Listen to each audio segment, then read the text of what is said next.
রহমতুল্লাহি ওয়া বারাকাতুহু। সুধী দর্শক, আজকে আমি যে বিষয়ে বলবো সে বিষয়টা হচ্ছে আমাদের ৭১ সাল। আমাদের দেশটা ৭১ সালে পাকিস্তানি বাহিনী এবং পাকিস্তানি বাহিনীর দোসররা যে অত্যাচার করেছে, এই রাজাকাররা যেভাবে অত্যাচার করেছে, সেই অত্যাচারের ইতিহাস। এই অত্যাচারের ইতিহাস বলতে গেলে তো আমরা কমের ভিতরে পারবো না। মানে আসলে বেশি করতে পারবো না, বেশি দূর যেতে পারবো না, কারণ অল্পের ভিতরে আমাদের সংক্ষেপ করে আমাদের বলতে হবে, কারণ ভিডিও বেশি বড় হলে এটা পাবলিক দেখে না বা শোনে না। সুধী দর্শক, আমরা বলবো তেমনই একজন বিখ্যাত সাংবাদিক অ্যান্থনি মাসকারেনহাস। অ্যান্থনি মাসকারেনহাস তিনি বেলজিয়ামের নাগরিক ছিলেন। বেলজিয়ামে তার জন্ম, বেলজিয়ামের নাগরিক ছিলেন এবং তিনি একজন ক্যাথলিক খ্রিস্টান। তিনি লেখাপড়া করেছেন এবং পরবর্তীতে পাকিস্তানের নাগরিকত্ব নিয়েছেন। লেখাপড়া করেছেন তিনি পাকিস্তানের করাচিতে। সুধী দর্শক, তখন অবিভক্ত ভারতবর্ষ অনেক উন্নত ছিল, পাকিস্তান, বাংলাদেশ এবং ভারত মিলে। আর সেখানে ওই দেশ থেকে তারা বাংলাদেশের যে ইউনিভার্সিটি আছে, ঢাকা ইউনিভার্সিটি, এটাকে বলা হতো প্রাচ্যের অক্সফোর্ড। এখানে করাচিতে এবং ভারতের সেন্ট্রাল ইউনিভার্সিটি, ফোর্ট উইলিয়াম, এসব জায়গা বিভিন্ন দেশ থেকে এরা লেখাপড়া করতে আসতো। আর সেই জাঁকজমক এখন আর নাই, দেশগুলো ভেঙে গেছে। তারপরে শিক্ষা খাতে বা একটা ভারত এখন আমাদের থেকে অনেক এগিয়ে। তা যাই হোক, আমি যেটা বলতে চাচ্ছিলাম, এই ৭১ সালের গণহত্যা নিয়ে যখন সারা বিশ্বে তোলপাড় সৃষ্টি হয়, তখন পাকিস্তান সরকার চিন্তা ভাবনা করে যে কিছু সংখ্যক সাংবাদিককে তারা বাংলাদেশে আনবে। বাংলাদেশে এনে তখন এইটার নাম ছিল পূর্ব পাকিস্তান। এখানে এনে তারা কিছু ছবি টবি তুলে তারা দেখাবে, বিশ্বকে জানাবে। কিন্তু মোট ৮ জন সাংবাদিক আসে।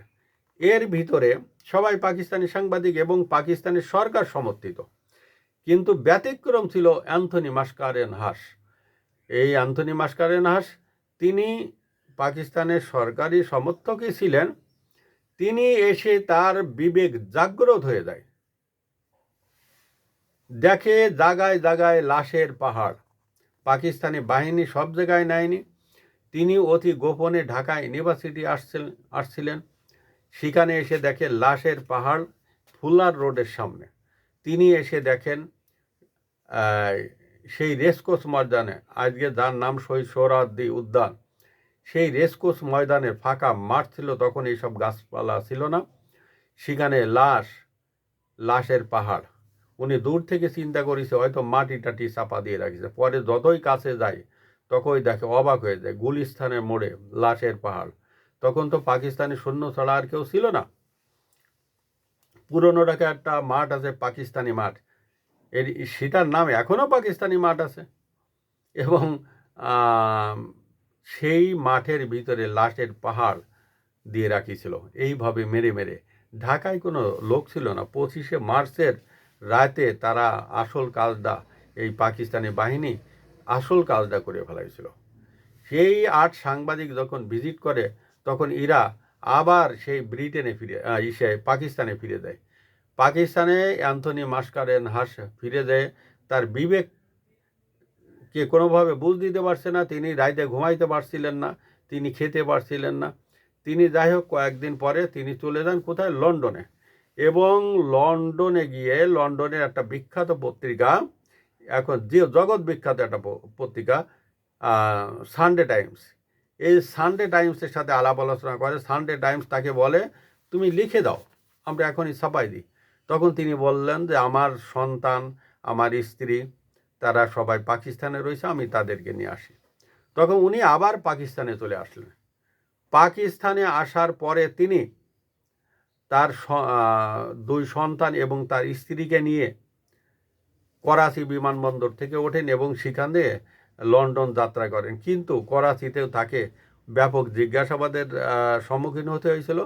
তিনি ট্রাভেল পাস নিয়ে হয়তো গেছিলেন, লন্ডনে গেছিলেন এবং এইটা তিনি দেখান, যার কারণে তিনি অল্প একটুর জন্য বেঁচে যান। কারণ তাদের একটা সন্দেহ ছিল এই অ্যান্থনি মাসকারেনহাস সে বাংলাদেশে সফর গেছিল, অর্থাৎ পূর্ব পাকিস্তান সফরে আসছিল, সে সব কিছু দেখিছে, কিন্তু তাদের অল্প কিছু ছবি তিনি আসছিলেন এবং বাকি সব ছবিগুলো তার ডিলিট করে দেওয়া হয়েছিল এই পাকিস্তানি বাহিনী। ও অল্প কিছু ছবি দেখে তিনি যখন লন্ডনে ফিরে যান, লন্ডনে গিয়ে তিনি এই সানডে টাইমসে এইগুলো যখন ফলাও করে প্রচার করেন, তারপরে তো সারা বিশ্ব এটা দেখে এবং সারা বিশ্বের বিবেক নড়ে যায়, সারা বিশ্ব অবাক হয়ে যায়। আর তখন এই সাথে আরেকজন সাহায্যকারী ছিল পাকিস্তানের তৎকালীন প্রধানমন্ত্রী শ্রীমতী ইন্দিরা গান্ধী, তিনিও সারা বিশ্বে বাংলাদেশের পক্ষে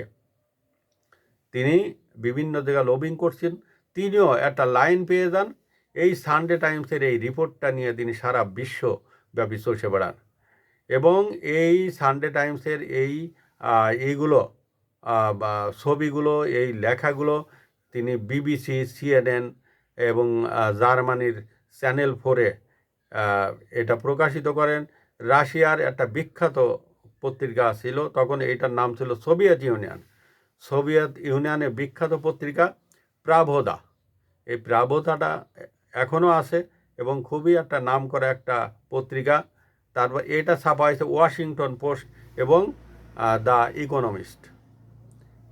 তখন বিশ্ব নড়ে চড়ে বসে এবং সারা বিশ্বে পাকিস্তানের বিরুদ্ধে সরব হয় এবং সারা বিশ্ব পাকিস্তানের উপর চাপ প্রয়োগ করতে থাকে। বাধ্য হয়ে পাকিস্তান বাংলাদেশকে স্বাধীনতা দেয় এবং আর সেই স্বাধীনতাকে আমরা সেই 30 লক্ষ শহীদের উপর দিয়ে আমরা দাঁড়িয়ে আমরা অনেক আজে বাজে, এই বর্তমান জেএনজির আজে বাজে স্লোগান দেয়, এরা জানে না তাই দেয়, কিন্তু এদের যে বাপ দাদারা আছে তারাও অনেকে এই পাকিস্তানি রাজাকার ছিল।